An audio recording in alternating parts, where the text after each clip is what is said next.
સંકીર્ણતાના દાયરામાં બહુ ફરવાથી બહુ આનંદ નહીં. જેટલી દ્રષ્ટિ તમારી વ્યાપક એટલી તમારી સૃષ્ટિ વિશાળ. ચોથો ગુરુ પાસેથી હું શીખ્યો કે સ્વચ્છતા કેવી રીતે રાખવી, મધુરતા કેવી રીતે રાખવી, શીતળતા કેવી રીતે રાખવી અને પવિત્રતા કેવી રીતે રાખવી. તો એ ગુણ કોની પાસેથી શીખ્યો? જલ પાસેથી. જલ પાસેથી. કારણ કે પાણીનો સ્વભાવ શું છે? રોજ સવારથી માંડીને રાત સુધી બહેનોને તો પાણી વિના ચાલે નહીં.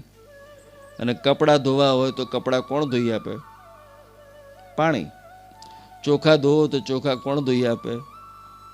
શરીરને ધોવું હોય તો શરીર કોણ ધોઈ આપે? પાણી. તો પાણીનો ગુણ શું? સ્વચ્છતા. ચોખ્ખું કરવું હોય તો પાણી ચોખ્ખું કરે. પાણી શું બનાવે? તો મધુર બનાવે. શીતળ. ગરમી હોય ને ગરમીમાં તરસ આપ લાગી હોય તો પાણી પીએ તો આપણે કેવા થઈએ? શીતળતા મળે. અને ચોથું પવિત્રતા પ્રાપ્ત થાય. પણ જો મોટા ભાગે પવિત્રતાનો અર્થ આપણે શું કરીએ? ખાસ કરીને હું તો મહાદેવમાં મારે વધારે બેસવાનું થાય. કારણ કે સવાર બપોર હાજરત મહાદેવ સિવાય કંઈ ઉદ્ધાર નહીં. પવિત્રતા કોને કહેવી? 24 કલાકમાંથી 2 મિનિટ 1 મિનિટ કે 5 મિનિટ આપણે મહાદેવના મંદિરે જઈએ અને મહાદેવના મંદિરે આપણે જતા હોઈએ, એ સમયે હું લોકોને જોતો હોઉં તો મને આશ્ચર્ય લાગે.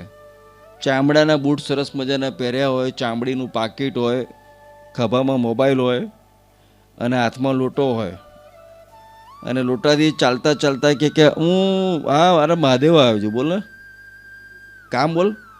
હે હા હા ચલો મહાદેવ સુધી માન્યું કે ચલો વાત કરી લે તો ઠીક બી છે. પણ મહાદેવના પગથિયા ચડે ત્યારે ભાઈનો ફોન ચાલુ હોય. મહાદેવના ગર્ભગૃહમાં જાય, તાંબાના લોટામાં દૂધ અને પાણી ભેગા કરેલા હોય અને મહાદેવને પાણી ચડાવતો હોય ત્યારે ભાઈ સાહેબનો ફોન ચાલુ હોય. બોલો આ કેટલું વ્યાજબી કહેવાય? વાતોથી અભિષેક કરવાનો છે. ભગવાનને સેવા પૂજા પાઠ કરવા જાઓ છો કે અભિષેક કરવા માટે જાઓ છો કે માળા કરો છો તમારા પોતાના આત્મકલ્યાણ માટે? એનાથી બીજાનો કોઈ લાભ નથી થવાનો. પણ તમારા માટે કેવી રીતે વિવેકપૂર્વક જીવવું એ આપણે જાણતા નથી. દૂધની કોથળી લોકો લઈને આવે ત્યારે ક્યારેક ક્યારેક હું જોઉં ને, ભગવાન પાસે બેસે ને પછી એને જ્ઞાન ના પહોંચે એટલે સબરી બને. અને સબરી બનીને શું કરે? દાંતથી તોડે. અને દાંતથી તોડીને ઓમ નમઃ શિવાય. અને પાછું ધીમે ધીમે એક એક બુંદ અભિષેક નહીં, પાછું ઓમ નમઃ શિવાય, ઓમ નમઃ શિવાય, ઓમ નમઃ શિવાય, ઓમ નમઃ શિવાય. અરે પ્રભુ,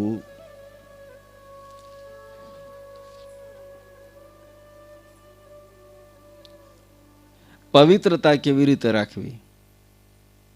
બોલો આ બધી કથા સાંભળી એટલે આપણને એમ થાય કે આપણે જીવનમાં કેટલા અપરાધ મેં ને તમે બધાએ કર્યા હશે. અને અપરાધ થાય એનો વાંધો નહીં, પણ અપરાધ જ્ઞાન થયા પછી આપણે સુધરી જઈએ ને સુધારી લઈએ એટલે મુક્તિ. તો જળ પાસેથી હું શું શીખ્યો? પવિત્રતા કેમ રાખવી, સ્વચ્છતા કેમ રાખવી. સ્વચ્છતા ત્યાં પ્રભુતા.